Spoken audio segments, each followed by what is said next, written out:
Hello प्यारे student. तो आज हम फिजिक्स का पहला चैप्टर स्टार्ट करने जा रहे हैं, प्रकाश का परावर्तन। तो हम आज ये पढ़ने जा रहे हैं जो सबसे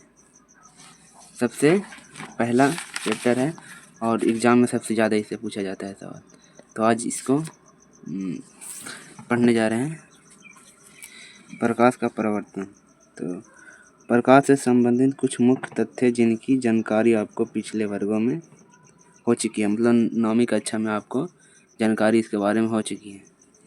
तो जिनका उपयोग आपके इस अध्ययन और अगले 2 अध्ययन में करना है, इसके बारे में अगले चैप्टर में भी करना है। तो प्रकाश और उसके स्रोत। तो वस्तुओं का देखने के लिए आँखों की अतिरिक्त प्रकाश होना भी आवश्यक है। अंधकार में कुछ हम भी नहीं देख पाते हैं, अतः प्रकाश वह कारक है जिसकी सहायता से हम वस्तुओं को देख सकते हैं। मतलब प्रकाश एक ऐसा कारक है जिसकी उपस्थिति में हम वस्तु को देख पाते हैं। प्रकाश नहीं रहता तो हम वस्तु को नहीं देख पाते।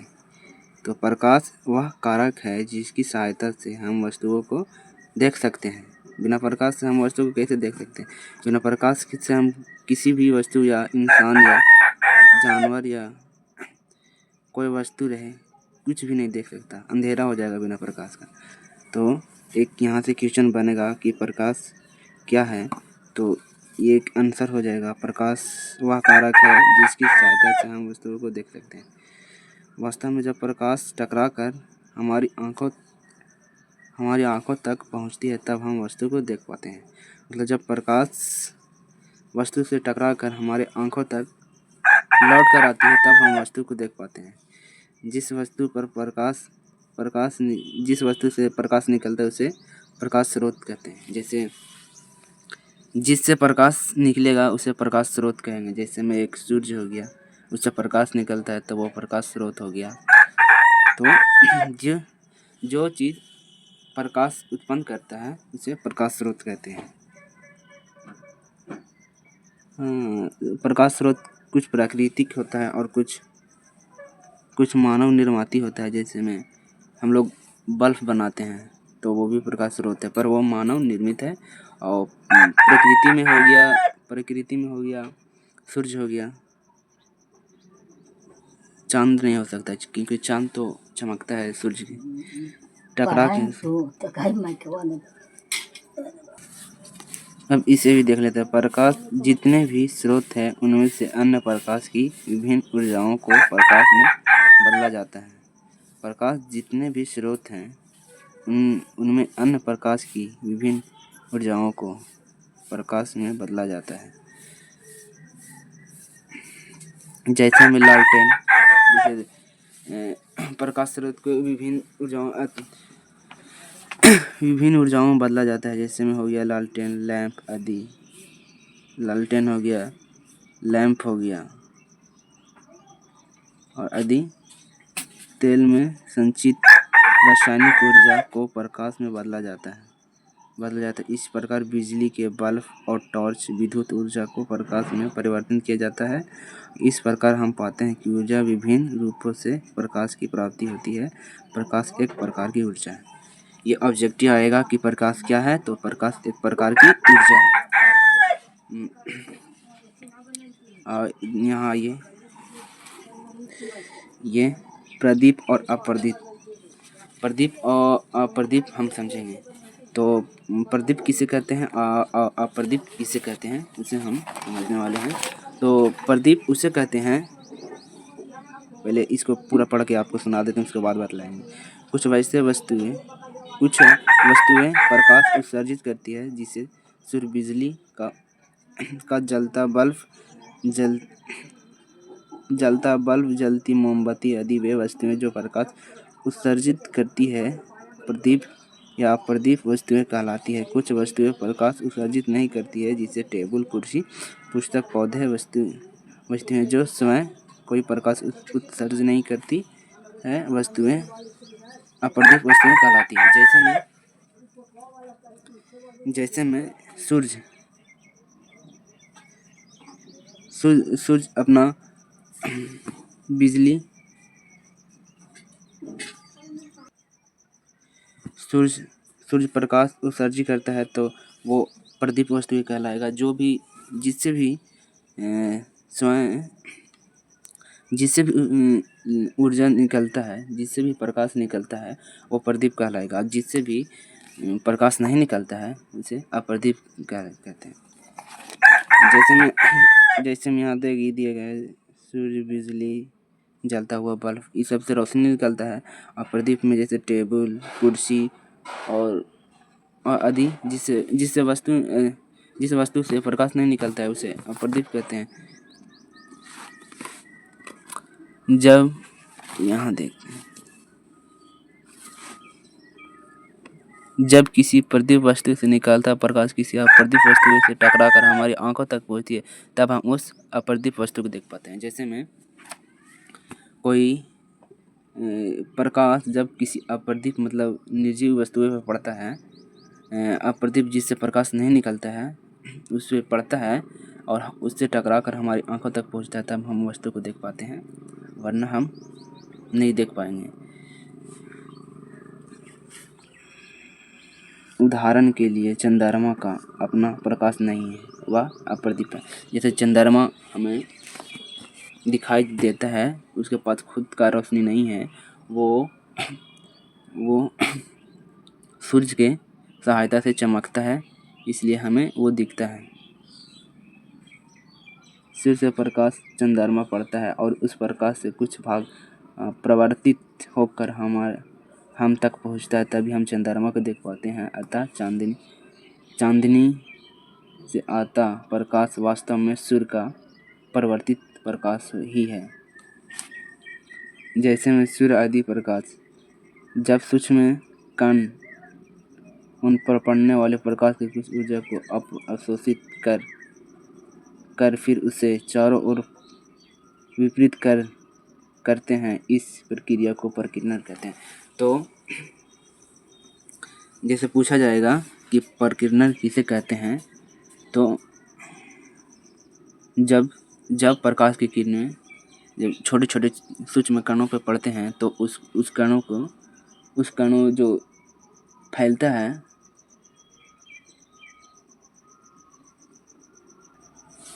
जब सूर्य के प्रकाश सूर्य में छोटे छोटे कणों पर पड़ते हैं और जिससे उससे रोशनी फैलता है, उसे ही प्रकीर्णन कहते हैं। तो आएगा एग्जाम में तो सीधा लिख देना है कि जब सूर्य के प्रकाश छोटे छोटे सूक्ष्म कणों पर पड़ते हैं और उस पर पड़ने वाले कण अवशोषित करके मतलब उसे सोख के चारों ओर फैला देते हैं, उसे ही प्रकीर्णन कहा जाता है। तो इस प्रकीर्णित प्रकाश के कणों हम दिन में ऐसे वस्तुओं भी देख पाते हैं जिस पर सूर्य का प्रकाश सीधे नहीं पड़ता है। प्रकाश की किरणें किसी प्रदीप पदार्थ जैसे मोमबत्ती, लौ या बिजली के जलते बल्ब से प्रकाश सरल रेखा सभी दिशाओं में जाता है। इस सरल रेखा पर चलने वाले प्रकाश की किरण कहते हैं।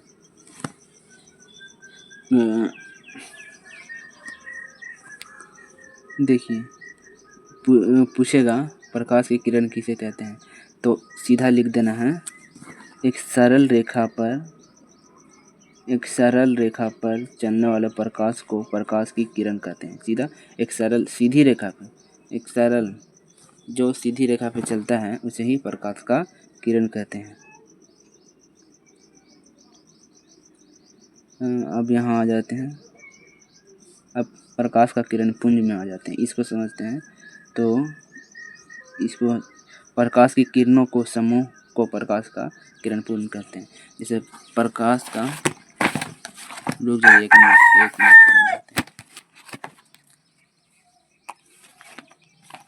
प्रकाश का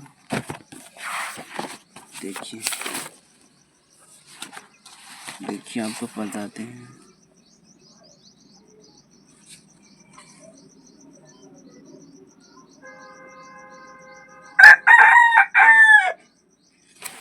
प्रकाश का किरणों का समूह जैसे मैं आपको समझाते हैं। जिस ये जैसे ये सूर्य है, ये सूर्य हो गया और इससे बहुत होना प्रकाश निकल रहा है, ये प्रकाश निकल रहा है और ये पूरा जो समूह है, इस समूह को समूह को समूह समूह समूह को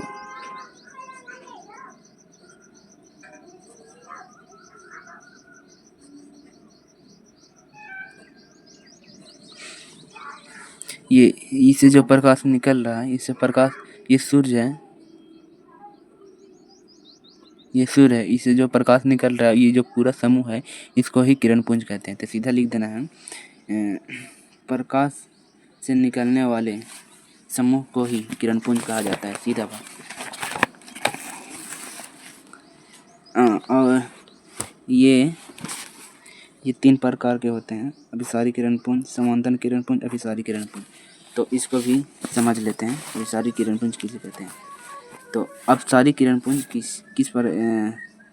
किरण पुंज इस प्रकार है कि किरण पुंज के प्रकाश की कई किरणों के एक बिंदु स्रोत से निकलकर फैलती चली जाती है।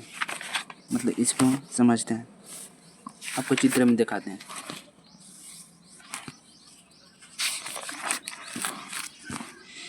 अभिसारी किरण पुंज कि इस प्रकार के किरणों में प्रकाश की किरणें एक बिंदु स्रोत से निकलकर फैलती चली जाती है। अभिसारी किरण पुंज यहाँ समझते हैं, यहाँ देखें, ये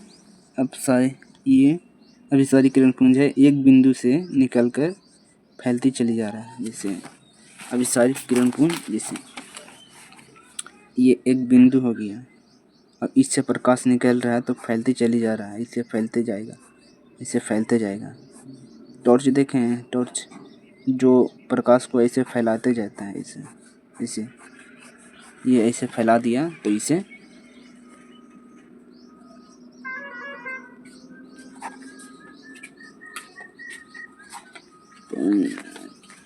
पुंज कहते हैं। एक बिंदु से प्रकाश निकलकर फैलती चली जाती है, उसे अभिसारी किरण पुंज कहते हैं। तो ये तो क्लियर हो गया। अब दूसरा आते हैं। अब ये आ गया दूसरा, समांतर किरण पुंज। समांतर किरण पुंज तो समांतर किरण पुंज देखते हैं। ऐसे किरण पुंज में प्रकाश की किरणें एक दूसरे से समांतर होती है। बहुत अधिक दूरी पर स्थित प्रकाश स्रोत से आते किरणों समांतर किरणों माना जाता है। मतलब इसका कहना का मतलब है कि ऐसे प्रकाश सूर्य से प्रकाश निकलता है, या जब प्रकाश निकलता है तो एक बिंदु से जैसे प्रकाश निकला, ठीक है, एक बिंदु से प्रकाश निकला, ये फैलने का जगह सीधे चल जाता है, ऐसे सीधे जाएगा। अच्छा देखें, ये प्रकाश सीधा ऐसे जाएगा, सीधे वस्तु से निकलकर प्रकाश सीधे जाएगा, तो इसे समांतर किरण पुंज कहते हैं।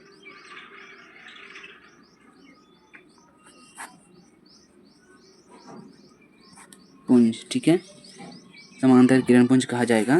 तो इसे लिखना है कैसे, एक बिंदु से, ये बिंदु है, एक बिंदु से प्रकाश निकलकर एक दूसरे के समांतर हो जाए, उसे समांतर किरण पुंज कहते हैं। मतलब प्रकाश, एक बिंदु से प्रकाश निकलेगा और एक दूसरे का समांतर हो जाएगा, तो इसे समांतर किरण पुंज कहते हैं। तो यही लिखा गया है, समांतर किरण। देखिए, एक निकल रहा है और सीधे समांतर हो जा रहा है। यहाँ देखिए, सीधे जा रहा समांतर हो जा रहा है, यहाँ से जा रहा समांतर हो जा रहा है, तो ये समांतर किरण पुंज हो जाएगा। तो अब तीसरा आते हैं। तीसरा कौन सा, तीसरा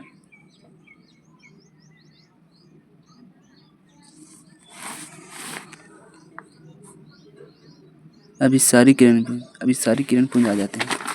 तो अभिसारी किरण पुंज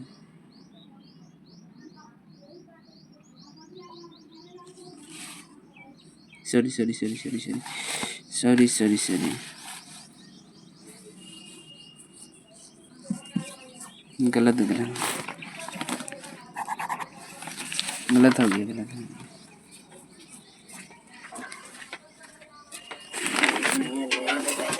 ये अभी सारी किरण पुंज ये है कि अभी सारी किरण पुंज ये अब सारी हो जाएगा। सॉरी गलती था थोड़ा सा। ये अभी सारी ना अब सारी हो जाएगा, सारी अब सारी, क्योंकि इससे प्रकाश फैल रहा है तो ये अब सारी हो जाएगा। वो थोड़ा गलती हो गया था, मिस्टेक। तो जिस बिंदु से प्रकाश फैलेगा, जैसे एक बिंदु है इससे प्रकाश फैला तो ये अब सारी हो जाएगा। मतलब इसको अब सारी कैसे बोलना है कि एक बिंदु से निकलती प्रकाश की किरणें फैलती चली जाती है, उसे अब सारी किरण पुंज कहते हैं। और एक बिंदु पे आती हुई किरणें का समूह, एक बिंदु पे आएंगे, ढेर सारी किरणें आएंगे और एक बिंदु पे जमा होंगे तो उसे हम कहेंगे अभिसारी किरण पुंज। तो ये अभिसारी हो जाएगा, ये समांतर हो जाएगा, इससे किरण फैलेगा तो ये अपसारी हो जाएगा। तो आप लोग को समझ में आ रहा होगा, और जिससे आपको सही से हम अपना नोट में दिखला देते हैं, नोट लेके देते हैं, इसको मैं सही से बतलाते हैं। रुक जाइए।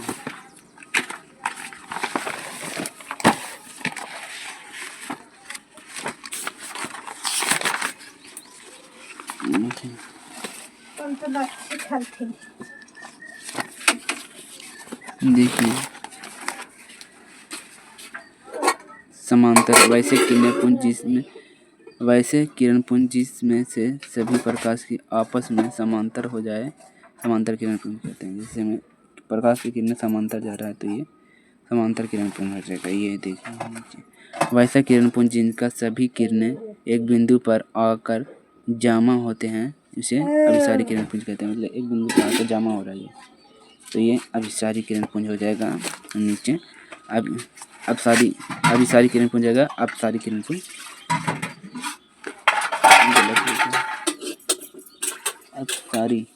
अपसारी किरण पुंज किसे कहते हैं? वैसे किरणें पुंज जिनके सभी किरणें एक दूसरे से फैलती चली जाती है,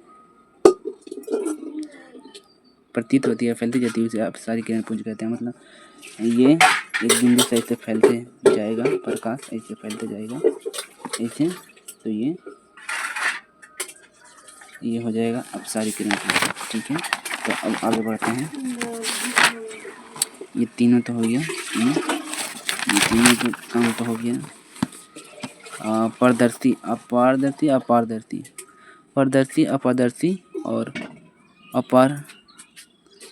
पारदर्शी, प्रभासी और अपारदर्शी पदार्थ भी।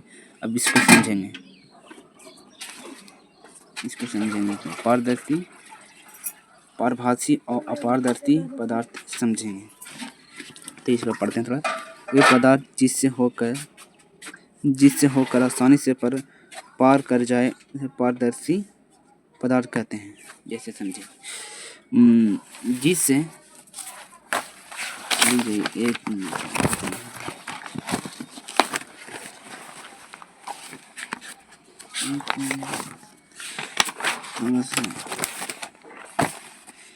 जैसे क्या बोल रहे हैं, पहले देखिए क्वेश्चन देखिए। वे पदार्थ जिससे होकर प्रकाश आसानी से पार कर जाता है पारदर्शी पदार्थ कहते हैं। क्या बोल रहे हैं? वे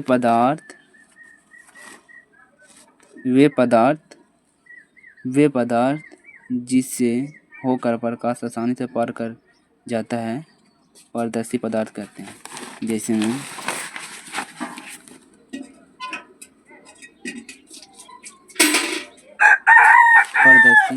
पारदर्शी पदार्थ, जैसे ये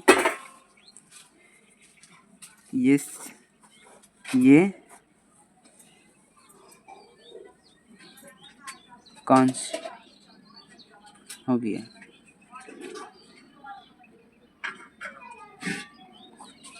ठीक है, कांच हो गया। यहाँ से प्रकाश आएगा, ये प्रकाश आएगा तो इससे शीशा से तो पार कर जाएगा, तो ये पारदर्शी हो गया, ये पारदर्शी हो गया, क्योंकि यहाँ से प्रकाश आएगा तो शीशा से पार कर जाएगा, तो ये पारदर्शी हो जाएगा। इससे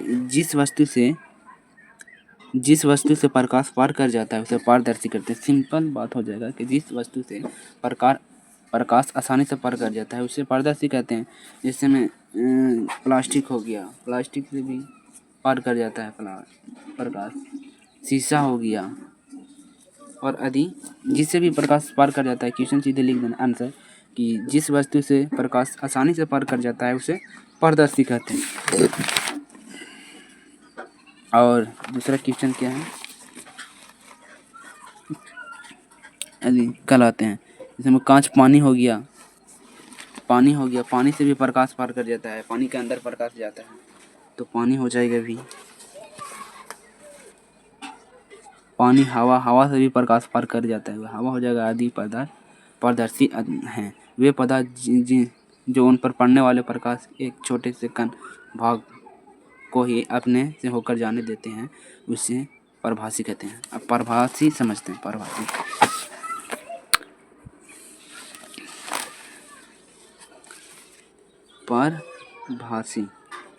भासी पदार्थ।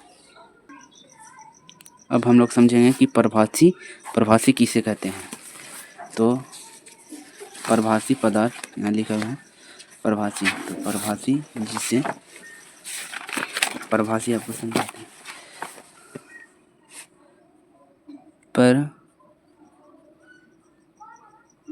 परभासी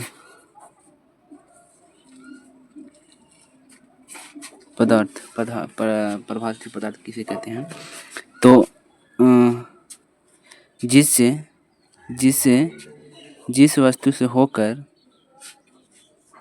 ये जैसे प्रकाश है, प्रकाश ये हो गया, ये वस्तु है तो ये वस्तु हो गया, ये प्रकाश आ रहा है, ये वस्तु हो गया, और इससे वस्तु से कुछ प्रकाश पार हो जाए, ज़्यादा नहीं होगा, कुछ प्रकाश होगा, कुछ पार होगा प्रकाश, ज़्यादा नहीं, कुछ होगा पार, तो इसे परभासी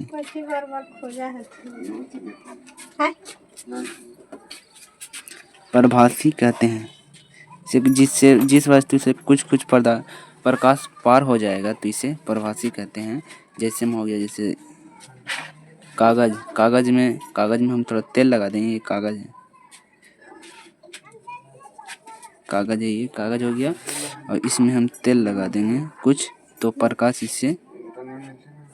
इससे कुछ पार हो जाता है। ये देखिएगा एक बार, आप एक बार करके देखिएगा। कागज में हम तेल लगा देंगे ना तो उसे कुछ प्रकाश पार हो जाएगा, तो इसे ही परभासी कहते हैं। तो लिखना सीधे कि जिस वस्तु से कुछ प्रकाश पार कर जाता है उसे ही परभासी कहते हैं। तो ये हो गया। अब चलते हैं तीसरा क्या। अब यहाँ क्या है, अपारदर्शी सिंपल फंडा है। सिंपल बात है कि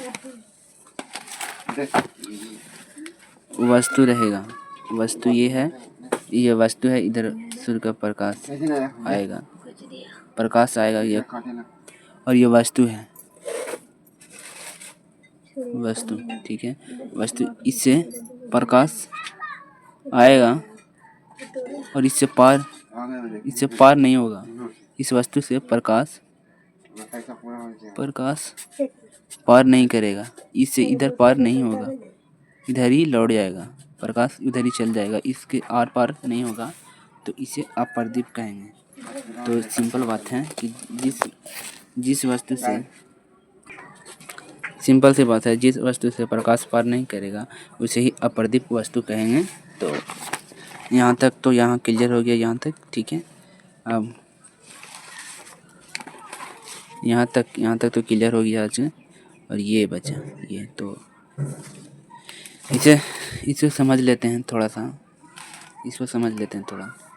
तो इसको समझने के लिए सबसे पहले इसको पढ़ना पड़ेगा, तो इसको पढ़ते हैं। प्रकाश का परावर्तन। प्रकाश, ये क्वेश्चन आएगा प्रकाश का परावर्तन, ये सभी भी आई क्वेश्चन है। प्रकाश का परावर्तन ये भी बहुत सबसे अच्छा क्वेश्चन है। प्रकाश का परावर्तन, प्रकाश के किसी वस्तु से टकरा कर लौटने का को प्रकाश का परावर्तन कहते हैं। जब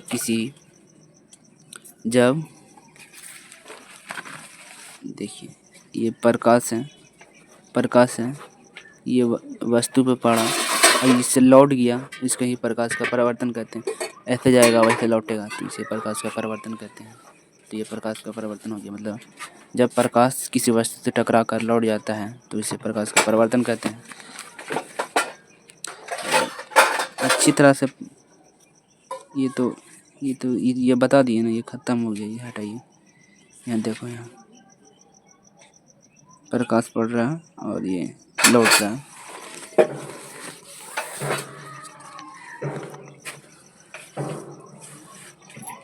अब इसे समझते हैं, प्रकाश के नियम।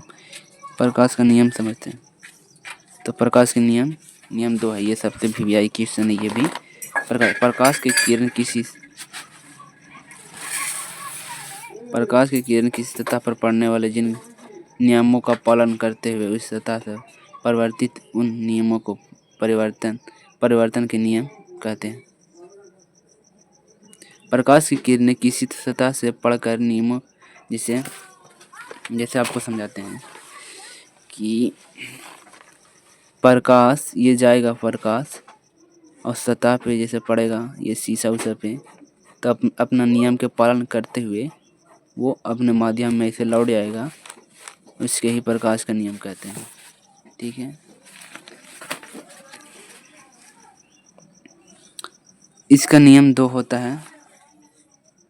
इन नियमों को समझने के लिए कुछ पदों व्याख्या आवश्यक है। जैसे मैं ये यहाँ देखिए, ये दर्पण है, समतल दर्पण है, इसे गया प्रकाश गया, ये समतल दर्पण दिख रहा है, समतल दर्पण, ये समतल दर्पण है, इधर से प्रकाश इसे गया और ऐसा लौट गया, तो इसके ही प्रकाश का नियम कहते हैं। तो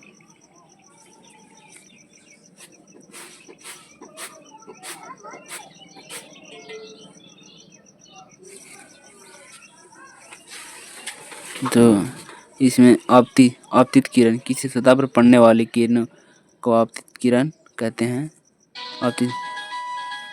आपतन बिंदु, जिस बिंदु पर आपतित किरण सतह से टकराती है उसे आपतन बिंदु कहते हैं। इसे चित्र में दिखाया गया है, इसको बाद में समझाएंगे, पहले ये पढ़ लेते हैं।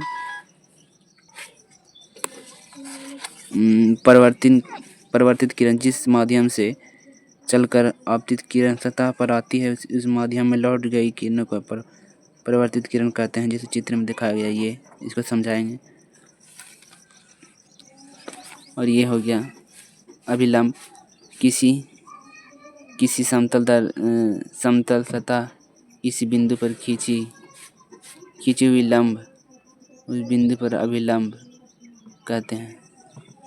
ठीक है, तो इसके बारे में आपको बताते हैं। परिवर्तन कोण किसे कहते हैं, इसे समझ लीजिए। परिवर्तित किरण आपतन बिंदु पर खींचे गए लंब से जो कोण बनती है, इसे परिवर्तन कोण कहते हैं। पहले इसके बारे में पूरा समझा लेते हैं।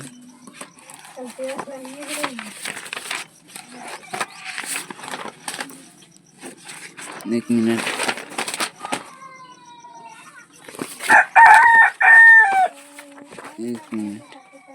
जैसे ये दर्पण हो गया, ये दर्पण हो गया,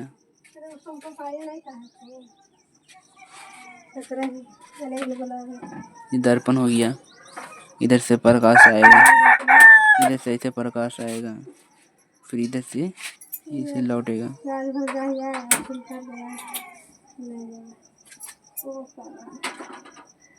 ठीक है, तो ये बिंदु पे पड़ा, तो ये बिंदु है, ये आपतित किरण आपतित किरण कहते हैं, किसे कहते हैं? जैसे यहाँ लिखा हुआ है आपतित किरण, कहाँ गया? आपतित किरण किसी सतह पर पड़ने वाले किरणें को आपतित किरण कहते हैं। जैसे जिस सतह पे प्रकाश आकर पड़ा, ये प्रकाश आकर पड़ा, इसे आपतित किरण कहते हैं। आपतित इधर से आ रहा है और ये बिंदु पे पड़ा तो इसे आपतित किरण कहेंगे।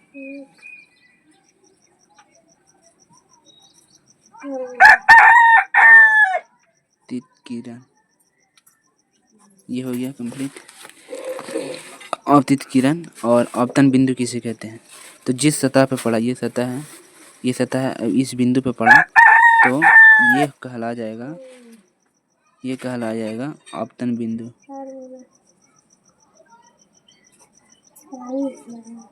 बिंदु कहलाएगा, मतलब जिस आपतित किरण जिस बिंदु पर पड़ता है उसे आपतन बिंदु कहते हैं। ये तो हो गया, कंप्लीट हो गया।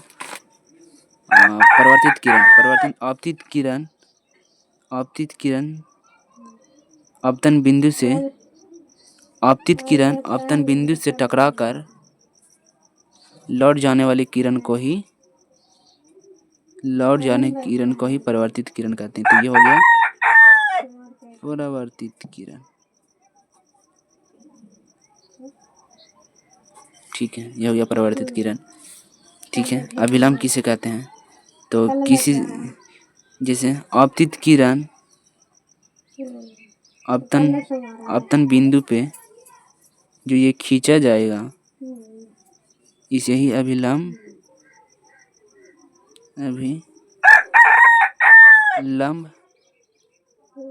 कहेंगे।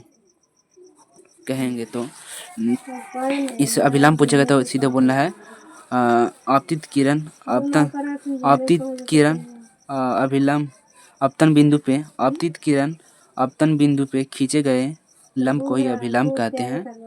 तो अभिलंब खत्म हो गया। तो अब आते हैं सीधे आपतन कोण। आपतन कोण समझते हैं, आपतन कोण किसे कहते हैं?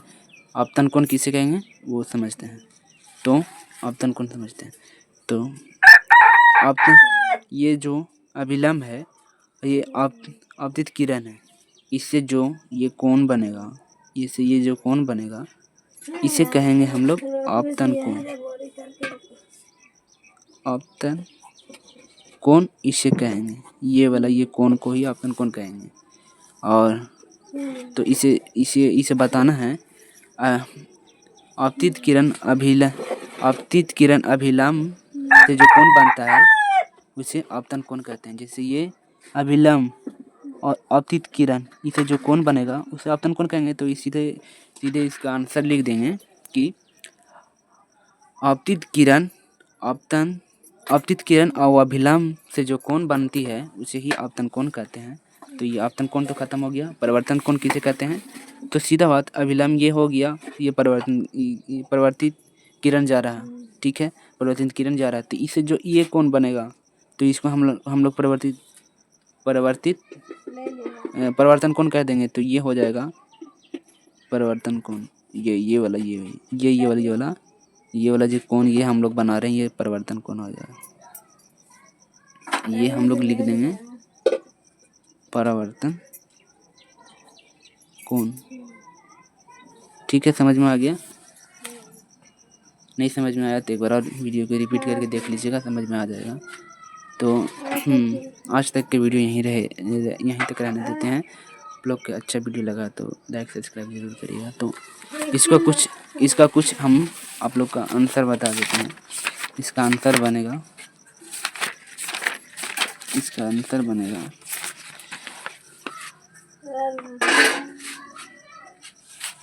इसका लघु बनेगा। इसका लघु आंसर बताएंगे हम। तो इसका लघु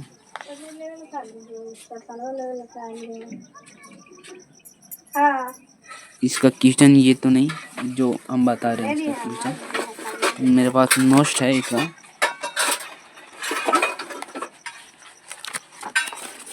नोट्स में अपना क्वेश्चन आंसर बता रहे हैं। मेरे पास इसका नोट्स है, जो पढ़ाए आज वो सब देखिए। सबसे पहले ये तो नहीं पूछेगा, सबसे पहले ये आ जाते हैं ये यहाँ पे। यहाँ प्रकाश क्या है, तो आप लोग को बताएं प्रकाश क्या है। प्रकाश एक ऐसा बाहरी भौतिक कारक है जिसकी उपस्थिति में हम लोग किसी वस्तु को देखने की अनुभूति प्राप्त करते हैं। तो जैसे प्रकाश क्या है, प्रकाश हम लोग पहले ही आपको बता दिए कि प्रकाश एक ऐसा कारक है या प्रकाश एक ऐसा ऊर्जा है जिससे हम किसी वस्तु को देखते हैं। जैसे प्रकाश किसी वस्तु पर पड़ता है तो ही ना हम लोग देख पाते हैं। तो इसका आंसर ये हो जाएगा प्रकाश की विशेषताएं। तो ये विशेषताएं इसका ये हो जाएगा प्रकाश एक प्रकार की ऊर्जा है, इसका विशेषता है। तो ये और यह निर्वात में भी गमन करती है। ये निर्वात में भी गमन करती है। निर्वात में इसकी चाल इसका ये सबसे वीवीआई क्वेश्चन है ऑब्जेक्टिव का। ये वीवीआई क्वेश्चन है, इसको याद कर लीजिएगा। हाँ, जो अधिक है 3 × 10⁸ मीटर पर सेकेंड जो अधिक होता है। प्रकाश सरल रेखा में गमन करती है, मतलब सीधी रेखा में गमन करती है। प्रकाश एक विद्युत चुम्बकीय तरंग है। ये इसका विशेषताएं बता दीजिएगा अगर पूछेगा। प्रकाश स्रोत क्या है, प्रकाश स्रोत हम आपको बताए कि हैं वह वस्तु जहाँ से प्रकाश निकलती है या उत्सर्जित होती है उसे ही प्रकाश स्रोत कहते हैं। आत्मदीप अपर्दीप वही है, आत्मदीप या अपर्दीप। तो ऐसा पदार्थ जो स्वयं प्रकाश उत्सर्जित नहीं करता है उसे अपर्दीप कहते हैं। जो उत्सर्जित स्वयं नहीं करेगा वो अप्रदीप हो जाएगा। और ये प्रदीप बचते हैं, अवदित मतलब प्रदीप होता है, तो इसे ही समझते हैं। ऐसा पदार्थ जो स्वयं प्रकाश उत्सर्जित नहीं करती है उसे ही अप्रदीप कहते हैं, और जो उत्सर्जित करता है उसे ही आत्मदीप कहते हैं, अवदीप कहते हैं। ठीक है, तो किरण किसे कहते हैं? जी, प्रकाश जिस पथ पर चलता है उसे ही उस दिशा को ही किरण कहते हैं। जैसे प्रकाश जी जिस दिशा में चलेगा उसका ही ना किरण कहेंगे। किरण पुंज भी आपको बता दिए, किरण पुंज किसे कहते हैं, किरणों का समूह को ही किरण पुंज कहते हैं। तो यह 3 प्रकार का होता है। समांतर किरण पुंज बता दिए, समांतर किरण वैसे किरण पुंज जिसमें सभी किरणें आपस में समांतर होती जाती है उसे समांतर किरण पुंज कहते हैं। जैसे ये देखिए किरण समांतर जा रही थी, समांतर किरण पुंज कहते हैं। ये समांतर जाएगा तो ये समांतर किरण पुंज हो जाएगा। अब सारी किरण पुंज किसे कहते हैं, तो ये वैसा किरण पुंज जिससे सभी किरणें एक बिंदु पर आकर मिलती है। जैसे ये बिंदु हो गया, यहाँ प्रकाश आके जमा होगा, ये यहाँ जमा होगा, तो सभी सारी किरण पुंज कहेंगे। ठीक है, अब सारी किरण पुंज ये भी आपको बता दिए कि जिस वस्तु से एक बिंदु से जब प्रकाश फैलेगा तो ये अब सारी किरण पुंज हो जाएगा। अब सारी किरण पुंज हो जाएगा। तो आज तक की वीडियो यहीं रखते हैं। तो अच्छा लगा तो लाइक सब्सक्राइब जरूर कीजिएगा। ठीक है, तो मिलते हैं नेक्स्ट वीडियो में, तब तक के लिए बाय बाय।